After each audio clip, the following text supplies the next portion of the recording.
Hi, everyone. Welcome to the fourth latest and greatest episode of Failing Up. I'm your host, Claire, and today I'm sitting with Tim Kotzman, who's the founder of Bitcoin Treasury podcast, as well as an entrepreneur and an investor. Today, I'm going to interview him about more of his professional failures, his personal failures, and more of the early stage relationships that he's had and how those have taught him lessons today. It's Tim. It's my boy, Tim. What's up, Tim? How are you? I'm doing well. How are you? Good. Let's get into it. So I think I really want to start by hearing more about more of your professional life. And I think after that, I'd love to dive into personal. How far back should we dial on the Let's professional dial life? all the way back. So I'd love to hear about your college experience. I know you were going to be a film major, correct? Theater major. Yes. Tell me more about that. So I was accepted into the theater major at Allentown College, which is now DeSales University in Allentown, Pennsylvania. Mm-hmm. And a few months before I was supposed to start my journey there, I thought, theater in high school was really fun, but I don't know if that's a great financial decision or life career sort of decision. So I told my parents I was going to take some time off. They were not very thrilled. They had a few choice comments that I'll tell you some other time. But, they were like, what are you going to do? Just work in a restaurant the rest of your life, right? And parents want the best for you, and that's amazing. They're amazing parents. And I was like, I don't know, maybe. So I took a semester off. I went to community college in central Pennsylvania for 2 semesters. And then I went to a technical school in Orlando called Full Sail and went through their program for show production and touring. So, went through that program. Unfortunately, didn't stay for graduation, went back home because my dad was sick. And from there, got into restaurant management, nightclub management, started flipping real estate, bought and sold a few small businesses. Yeah, so you've had a ton of businesses, right? Failures mostly, yes, but yeah. That's what this is about. That's why we're here. You know what I mean? Yeah. Okay, so let's dive into those. Give me the list of the businesses and how they failed. So rewind a little bit, maybe not all the way back to like selling candy bars when I was in middle school, door to door in the neighborhood, or selling candy to the rich kids in school, which was very fun. But before I went to college, a childhood friend and I started, so this is like 2000, like 2000, an internet radio station. Okay. It was not commercially successful, but as far as views or streams launched, it was very successful. And I don't have all the stats in front of me, but the only reason it wasn't commercially successful is it was so challenging to pay for the hosting to stream everything back then with the technology. And to give you an idea of how early we were, my business partner was speaking to a gentleman like, oh, hey, how's it going on your end with your project? We're doing our little project over here in our basement. He was the gentleman that, created and launched and owned Pandora Radio. So like, not great to be super early to something and not have it work out. But the other lessons out of that were at a certain point, I was asked to leave the project because of my lack of ability to get along with other people. So do you think that was true? Was that valid or no? I think, yeah. I mean, I was like 18, 19 years old. So you probably had a little bit of an attitude. Yeah. So, yeah, and it wasn't just like 2 of us. There were like 3, 4, 5, 6, 7 of us. So. Was anyone else asked to leave or was it just you? Just me. And later on, I was asked to come back. I think I was the first person in history to sell an internet radio commercial. At least I haven't heard anyone else state that claim. So yeah, it was really interesting. But yeah, from like be bold, be brief, be gone. Like I had to learn how to like even kind of hold back on the be bold part because people want to do business with people that they know, like, and trust, and that they feel similar to, that they feel a kinship with. So like, and I don't enjoy those personalities either, where you're just like, someone's coming in and banging their chest and banging on the table and saying, this is how you do it. And it's like, it's not very relatable. And I'm not saying that that's what I was doing, but, you know, getting along with other people, it's like, can be tricky business, especially for a young person. So yeah, lots of hormones flying experience some of that. Yeah. Yeah. So how did that help prepare you for your next business? And what was that next business? So out of college, going through the doing some restaurant management, nightclub management, and then flipping real estate, and kind of being more stoic and speaking even less back then than I do now, which you may know from around the office. Like, I'm not maybe the most chatty person, although I can be. I was walking around Harrisburg, Pennsylvania, where I had bought a primary residence, and this house had a separate entrance to the third floor. So within the first 30 days, I renovated that, rented it out. That covered my mortgage. So I had free housing. I was walking around the neighborhood, saw this, and again, I don't, like, very early 20s, saw a house for sale, called the real estate agent. Longer story shortened, she introduced me to a hard money lender, and he said, oh, we'll just give you this line of credit. You can go buy houses and fix them up and flip them. And so I started doing that. And the real estate agent, maybe after a year or two of us working together, she said, I thought you were a lot more experienced than you were, and I thought you were a lot older than you were, because like you just didn't say anything, and you're just like very sure of yourself. And I was like, that's very funny, because I was probably like 22. So yeah, that was a cool experience. From there, I attempted to launch a non-alcoholic nightclub in State College, Pennsylvania. Where did that Penn one State fail? is. What happened to that? Yeah, so we raised some money from friends and family and moved up there and started the renovations, realized after we were shut down by the borough for not having the correct permits. Like, oh, so we have to hire an architect and an engineer, and that costs tens of thousands of dollars. And then, oh, so what? Fireproofing? What's fireproofing? What, $30,000 worth of HVAC? And like, I went to 7 different Home Depots, in reality, maybe at least 3 or 4, without embellishing, to get like the same style of like bathroom tile. There were like 11 stalls, maybe 12 or 14 stalls in the women's room. So we were really trying to piecemeal it together. But yeah, we didn't have enough capital to actually launch that business. So that was very instructive as far as having your arms around a project before you launch it. Okay. So this was your second business that failed? Yeah. Yeah, we can call it the second one. Okay. So tell me about the third. Oh, okay. From State College, where did I go? Well, I went and moved back in with my mom. My dad had passed away at that point, so moved back in with my parents, so to speak, and went from, trying to make it in real estate and operating businesses to going back and serving tables at a restaurant again. So that's, if you ever have like too much pride, life sometimes just like throws stuff at you and you're like, oh, okay. Yeah. And it's frustrating as well, right? If like you have your day job, so to speak, but you have these aspirations and you're like super motivated, and it's almost like you have like this double life. Like, well, I'm bartending or serving tables, but I also am going to be the CEO of a nightclub.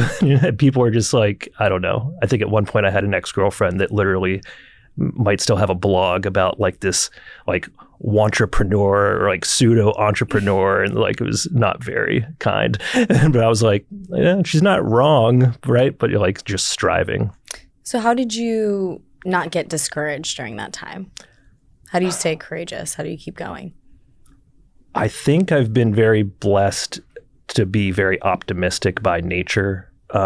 Growing up, on the bookshelf were kind of like business books that were more on the motivational bent about, as hokey as this sounds, like you can if you think you can, just very kind of motivational, aspirational sorts of books. So I think that definitely helped. And then I think the other part that super helped was I've never been in corporate America. Like I've been in like entry level jobs, if you want to, like, serving tables, bartending, managing a restaurant, trying to start a business. So either like call it kind of like entry level jobs or off doing my own thing as an independent consultant. So maybe my theory, at least, is like just not getting beaten down by corporate America, because I was never really in that cubicle, like super just stifling, depressing, like what I would imagine people are like, all right, well, this whatever career they get into just kind of beats all hope out of them forever. Mm-hmm. That's my theory. Yeah. So I think I've been fortunate in that way. Mm-hmm. So I want to dive more into some of the businesses. So we were on business number 3, I believe. Nightclub, right? Yeah, I think I've lost track. But yeah, there was the nightclub, and then kind of going back to square one, so to speak. And then let me think, what happened after that? Then... Oh, okay.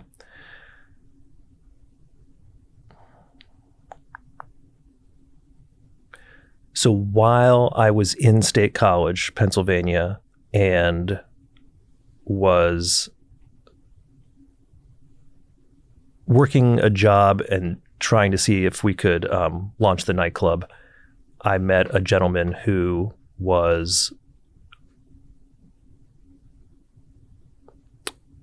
he literally came into the restaurant while I was bartending, and he was leasing land for a natural gas drilling company. And all I knew about oil and gas was it's the big bad oil and gas companies. I mean, I just had no frame of reference.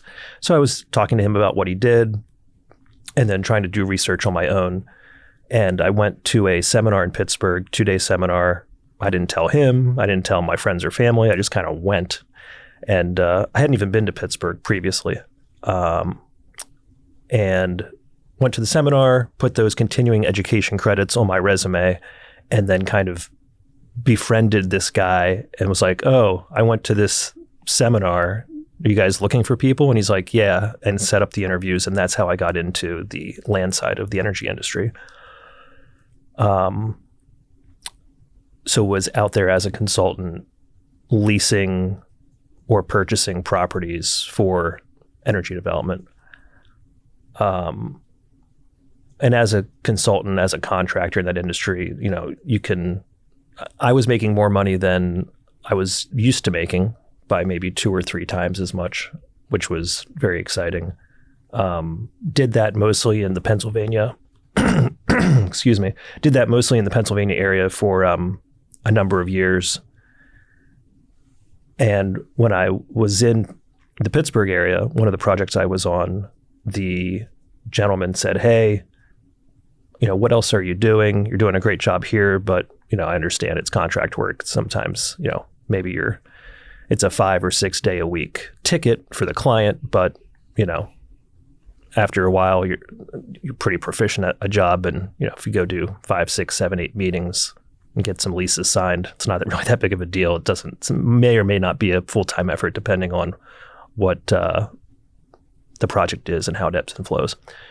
So I mentioned that, in a separate state, we were purchasing some minerals. He asked how that was going. I said it was going well. He said, we might have a client that wants to bring us on to do some of that work. I said, great. So he brought on that client and I was working for him. We did some of that work.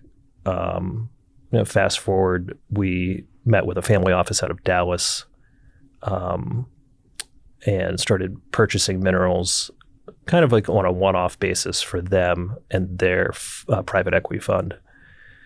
And at a certain point, that gentleman became my business partner, and we said to the family office, hey, we'll kind of put all this other stuff aside as far as the land services work if you give us some overhead and some sort of structure to be able to, kind of build this with you and also for ourselves. So that launched 4 years in 2015 to 2019 of buying oil and gas rights and building a team from the two of us up to 72 people and doing, well over $100 million worth of acquisitions for that company. And yeah, that was very successful. From there, I exited. He said, do you want to take half the assets, half the cash, and either take on another role or leave? And I said, sure. And at that point, moved here to New York, which is super exciting. Had a good, 8-9 months here before COVID hit. But no, it's been awesome. And got into what I'm doing now when I got up to New York. So I tried to fast forward it for you, but not go all the way to the end. So what were some of the biggest failures that you had, the biggest lessons that you've learned from failures professionally that you apply to what you're doing today? What has helped you today?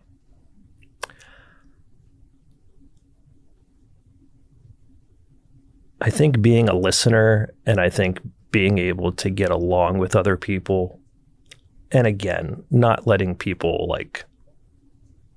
run all over you or being discerning, but also being able to get along with other people has been huge. And being more of a coordinator, in my business with my business partner from 2015 to 2019, I was more the chief operating officer and he was more the chief executive officer. From a just logistical day-to-day standpoint. He was very strong with business development. I was very strong with operations. So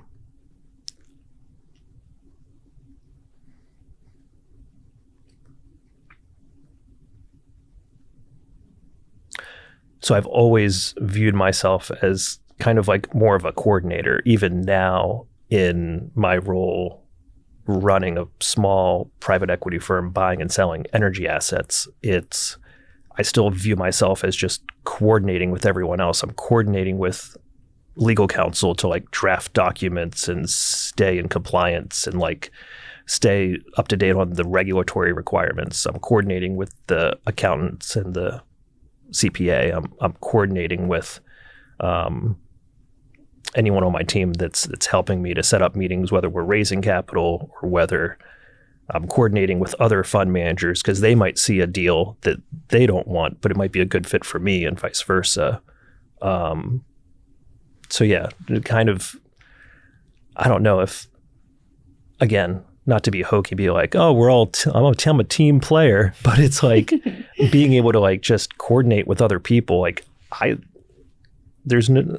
don't view any of this as something that I could do on my own. And I think there's just countless examples of the people that you meet. You can learn, I learned something from everyone, and so many of those people, and not even really in an active way, but just kind of approaching it hey, if I can add value to someone or help someone, I'm going to do it. And then on the other side, not being afraid to ask for help because I'm probably amazing at some things and I'm probably amazingly bad at a lot of things. And that's okay. We're just kind of just figure it out. So what were some of the lessons that you learned in your early career from your family and things like that you could apply today?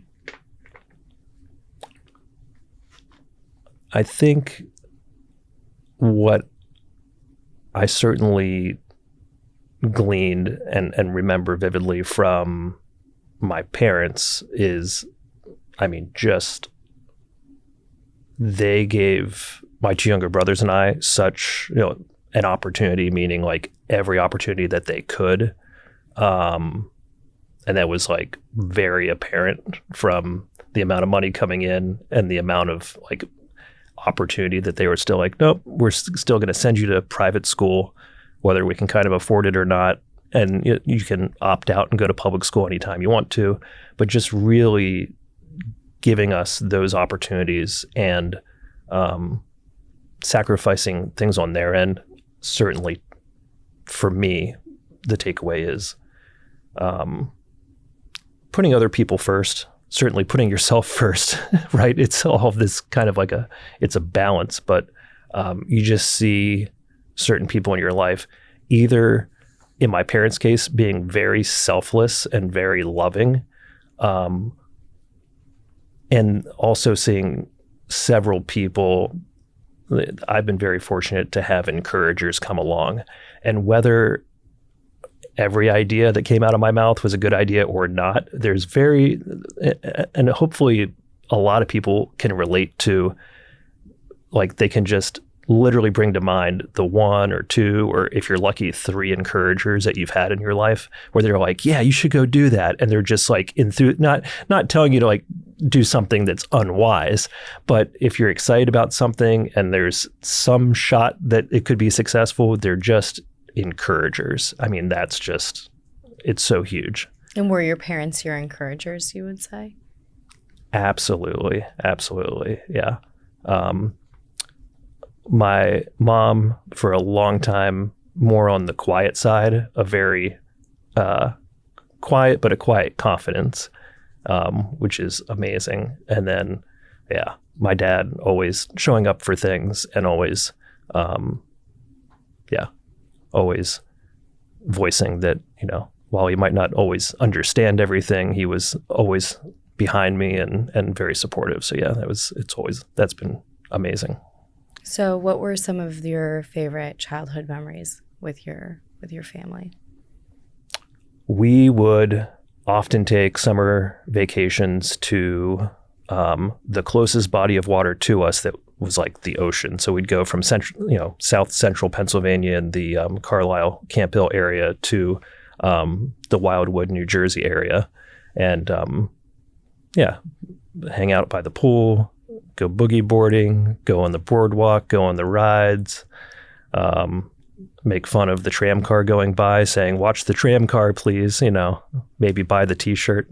My 2 younger brothers and I hanging out, throwing the quarters into the pinball machines, the ski hockey is what I meant to say.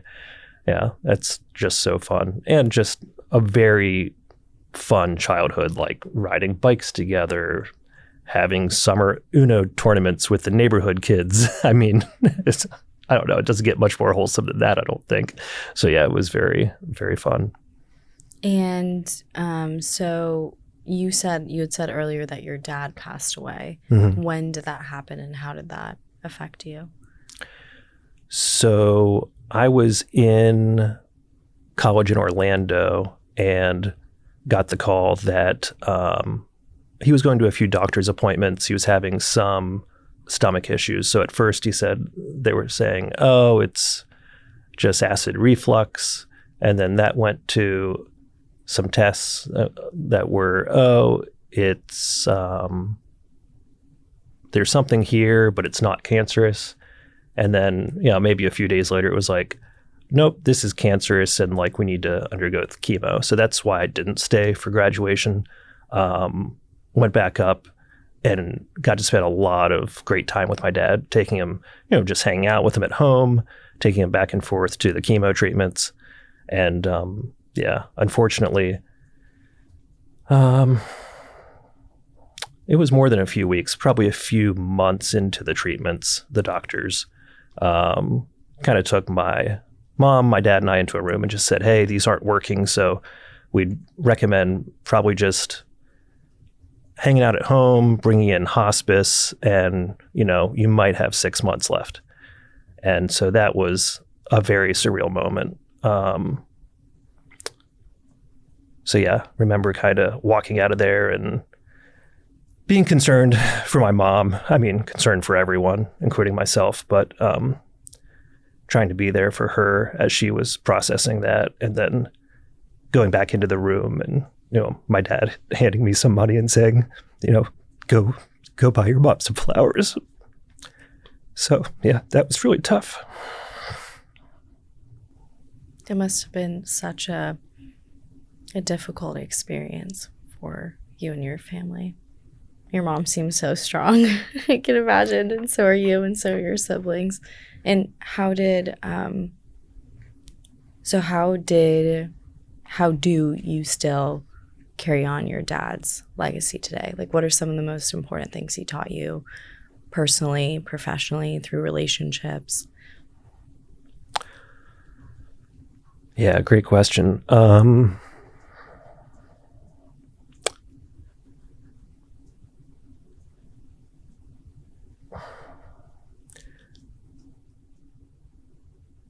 It's so funny thinking back because anytime we'd go out in public, let's say we're going to the mall, my mom would always joke around like, oh, you can't go anywhere with this guy because anywhere he goes, like he gets stopped by people like, oh, hi, Rich, how are you? Hi, Rich, how are you? So just very gregarious, very fun-loving. And again, I think life is amazing, but there are those moments for everyone where life is very hard. And so to not kind of lose that childlike wonder and to have that optimism is very special. You do have that. You do have that. I see it in you every day. I think it's beautiful. Yeah. Mm-hmm. So yeah,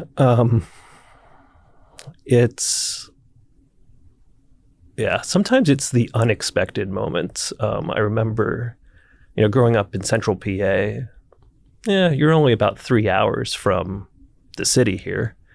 And so in high school, there'd be bus trips up to the city for the day, right? You go shopping, everybody goes together to see a show, and then you'd hop back on the bus and you get back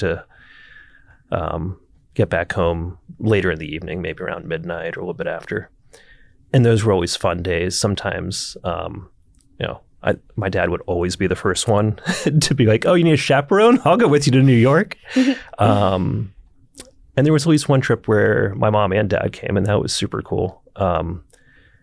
And I guess 2 quick stories. One time we literally got off the bus. My childhood best friend and my dad and I are standing there, and we see like this group gathered around someone across the street. And we're like, what's going on? So we like go over, and then we're like, oh, it's Garth Brooks. And so we're like so excited. We're waiting. And, I kind of like grew up on country music. My dad was a musician. He played the bass guitar. So he was in all of these local bands where they'd play the fall Apple Festival, the VFW, like wherever you'd find a local band. So we're all excited. Garth's there. We wait. We get a picture with him. Well, this is before the iPhone. So, of course, it is, and I don't know. Was it on the BlackBerry or something? No, it was just like one of those rectangle cameras where you have to go to Kmart or CVS to get it developed. So take my film. I'm picking up my pictures. None of the pictures turned out. There's no proof I've ever met Garth Brooks. But the story that's probably the nearest and dearest for me is on one of the trips, we went into this music store. And I say now I'm a guitar owner, but, I did play guitar a little bit growing up. And so I put a guitar on and I'm just playing some chords. And my dad puts a bass on and and we were just like kind of playing together and, just kind of jamming out. And, the store associate was kind of probably like, okay, this is cool, but I don't know what the point is. You're going to buy a guitar or not? I don't know. And one of the, just some other shopper at the store was like, oh, are you guys like, are you in a band together? I don't know. There was like a very innocent comment. And you could just tell there was such a proud moment for my dad because he just turned to him and he said, no, father and son. So I'm sure you miss him every day, right? Yeah. I'm sure he would also be proud of you. You're in New York, kicking ass in New York. You know what I mean? So I think I'm also interested in more of your relationships that you've had. So you were married, right? Yeah. Talk about, 10 years of marriage is, it's a nice solid block. Mm-hmm. And almost all of it was great. But yeah, when you hear your spouse saying not once or twice, but like several times over several years, well, or like over the course of a decade saying, hey, I don't have to come first all the time, just sometimes, and referring to, you know, me having my focus on business and trying to strive in that direction, that's a tough lesson. And that wasn't the only reason that relationship ended. But yeah, that's,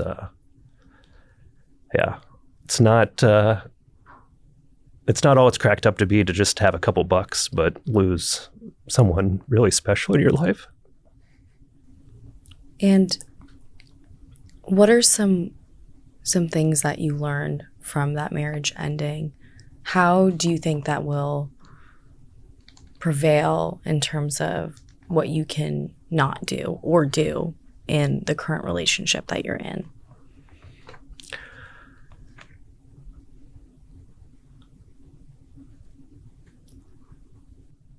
Great question. I think the lesson continues until the lesson is learned. And I think we all are going to, for better or worse, carry with us everything that we have wherever we go, right?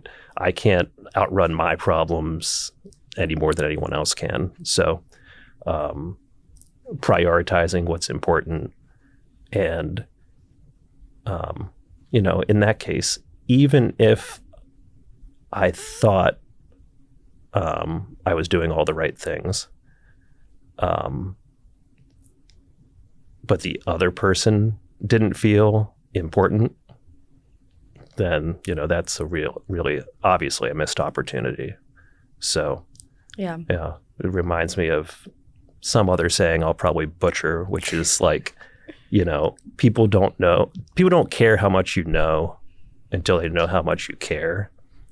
But after they know how much you care, you damn well better know something. And that's maybe not in relation to marriage, but it is in relation to how you make people feel. Yeah. Yeah. And how do you know when you have found your person in your mind? What makes your person the person?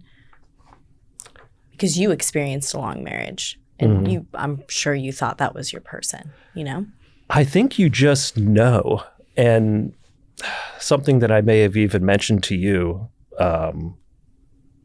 previously is, and maybe not, is I see or I suspect, and this is just my theory, that a lot of people in marriages, they love their partner, but they don't like their partner. And let's dive into what that means. I think a lot of people, right, when you start dating someone, it's so exciting. And then especially if, you know, it's either a really great connection or it's, you're just like, hey, this is good enough. That's a terrible thing to say. It's like, have you seen the dating market? I think it's just very easy to fall into like, oh, well, I really enjoy hanging out with this person. I have such strong feelings for them and I care about them, right?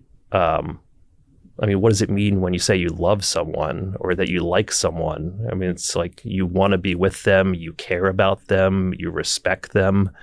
But you can have all those things and not view them more as a romantic interest and maybe not as your best friend. Yeah. I think there's a lot of magic to like if you can get both of those where it's like not your only friend, but if your partner can be your best friend and also have that romantic aspect to it, I think that's like I think that's how you would know, so to speak. At least for me. Okay. So what's different now versus the last relationship that you had? Maybe I'm not going to make the same mistakes again. Hey, is that the right mistake? No. One time is a mistake. Twice is you're stupid and then 3 times a pattern or something. Yeah, pretty much. That's pretty much exactly it. Yeah. So I'm trying not to get to the part where I'm just stupid. And try not to make the same mistake twice. And what would you give? I think any marriage for any length of time, not like a 3-day marriage, it gets annulled. Okay. I'm not talking about that. Like any marriage, like if it's a year long and it was amazing. And I'm not saying like people should be separated or divorced. I'm not saying that at all. But like if you're together for 10 years, 20 years, you drift apart after 25 years, but you raised kids and it was a beautiful thing. I think that should be celebrated.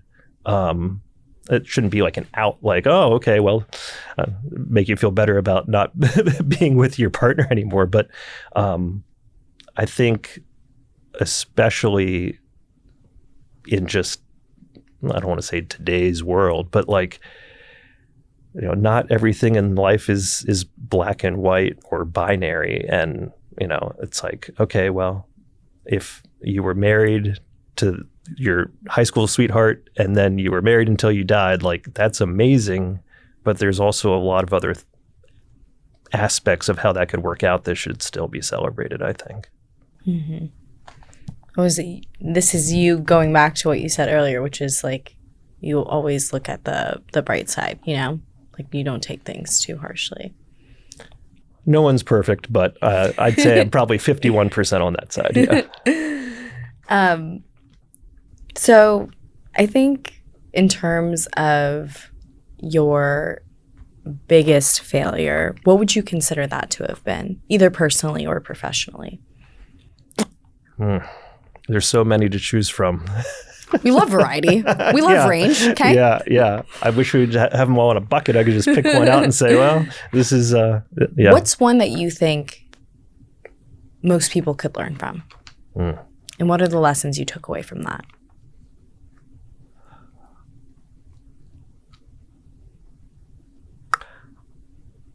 I think being married for 10 years and then going through the divorce process, especially for myself with the backdrop of going to 14 years of Catholic school and having maybe some of that Catholic guilt. Like I didn't want to get divorced. Like I knew it was the right decision, but I thought it was going to be embarrassing, like really embarrassing, and like I'm a failure and all this stuff.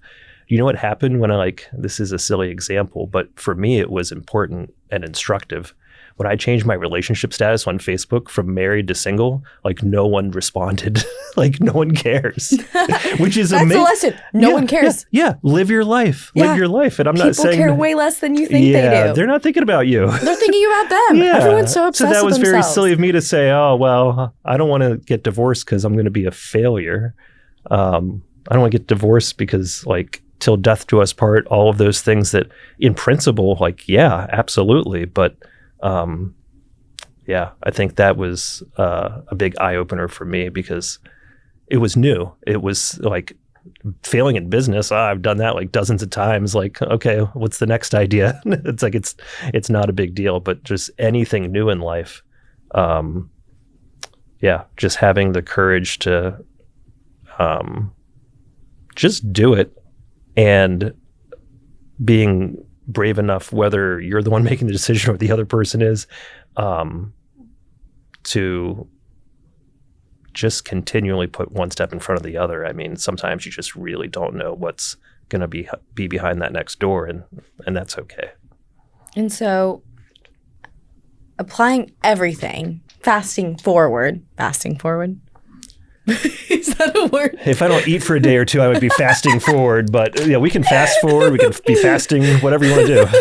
Yeah, I love it. Moving fast forward. Yeah. Fasting forward. Sorry, I have the giggles.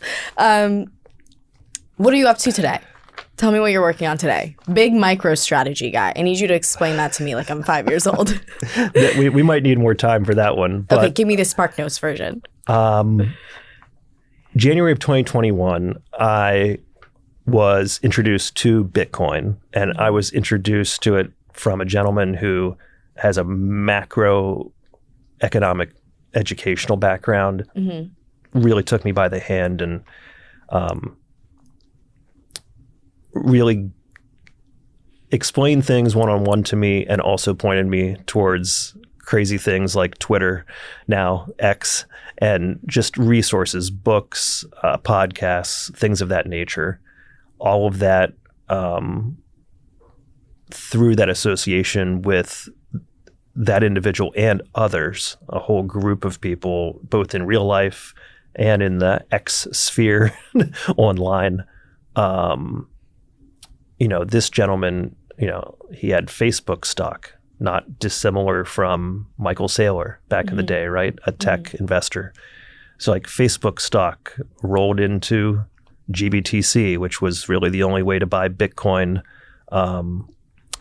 not on an exchange at that period of time. And then rolling all of that into MicroStrategy, it's just been like what is going on, trying to keep up with everything and understand it it feels a lot of time like a breakneck pace. Wow, try to say that a few times. Fasting forward. Yeah, we're breaking necks, we're fasting forward, and I think everything's going to be okay. That's the moral of the story here. Good night.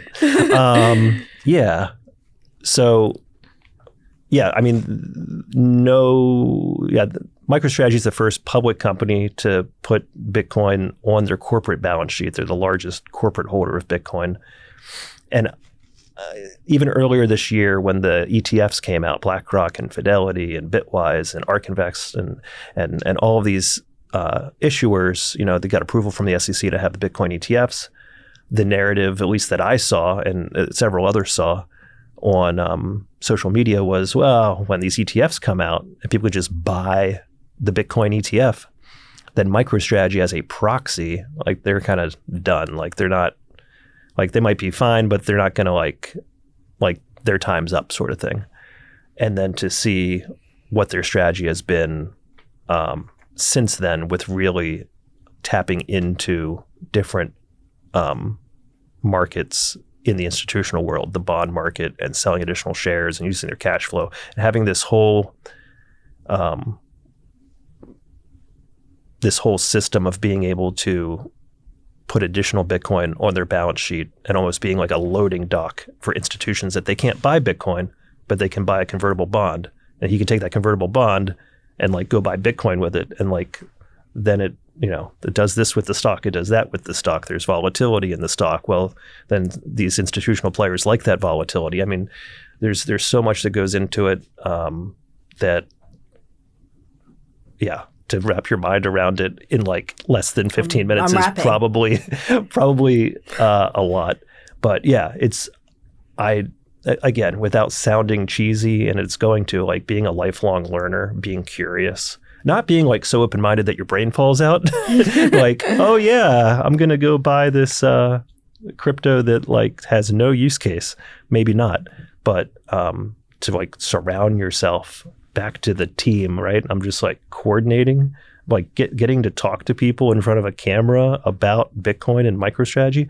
That's what I've been doing for the last 4 years anyways. But like now I'm just doing it like sitting in a different seat. It's it's really a really fun experience. So it sounds like you think it's important to have that lifelong, almost childlike curiosity. Absolutely. Yeah. And I think it's easy to lose it. Why is it easy to lose? Have you seen corporate America? I haven't, but I don't want to. I'm hoping not to have to see it. So you think corporate America doesn't have, like people who work a corporate job don't have childlike curiosity? Or you think they lose that childlike curiosity? I'm sure many of them do. And I'm sure there's many wonderful companies out there that encourage people to continue their education, that pay for their education, that pay for them to go get their MBA, that have accelerator programs to have very sharp young people kind of accelerate into leadership roles. I mean, I know that all those things exist. I just have seen from friends of mine where they're like, yeah, it's fine, everything's fine. But it's almost like that meme that my girlfriend sent me recently where it's like, you're in your 30s, you have to pick from one of 4 cards, right? You're like, a foodie, you're a wine aficionado, you start a garden, or you start a podcast. And it's like, please not podcast, please not podcast. But, we all get what we get. So, yeah, I think it's sometimes situational and maybe sometimes individualistic of like kind of losing any sort of motivation to be wanting to progress more professionally, whatever that might mean, right? If it's just in your job or whether it's as an entrepreneur. Yeah, but to be fair, some people's jobs like beat the living crap out of them. Well, that's what I'm trying to say. Yeah. Okay. Yeah. So we're on the same page. I'm long-winded, but that's what I was trying to say. So thank you. Yeah. Yeah, I think if you're in a position that allows you to learn a ton outside of things that are just your job, it can be very beneficial. Yeah, absolutely. Read, listen to podcasts, keep yourself always learning something. Learn something new every day. I just learned recently you can listen to stuff on 2x speed, 2.5x speed. Yeah. And I think I'm the only one in New York that doesn't do that. So like, I'm always learning. I'm not like the sharpest crayon or pencil or whatever I'm supposed to be, but like, that's okay, right? We're all learning. Exactly. So, yeah.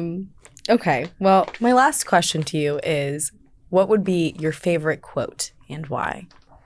And how do you apply that to your life today? I can't think of anything off the top of my head. Being open and being curious and just learning about whatever interests you. I mean, that's what's been the most important to me is like, I forget the name of the Netflix or Hulu series where like the guy, the coach, he has the T-shirt on that says, not stay curious. Ted Lasso. Yes. What does Ted Lasso say? Stay. I don't know. He says a bunch of weird stuff. Be kind, stay curious, be curious. Yeah. Something like that would be it. Awesome. Well, thank you so much for coming on. I really appreciated hearing your story. Let the people know how they can reach you. You have a podcast, right? Yeah. On YouTube, you can just Google Tim Kotzman, Kotzman. And about 21 hours a day, I'm on X, formerly known as Twitter, under Tim Kotzman. So. He do be tweeting. Yeah. You do be tweeting. We are sending out the tweets. Mm-hmm. Always. Thanks, Well, Claire. thanks so much for coming. Yay!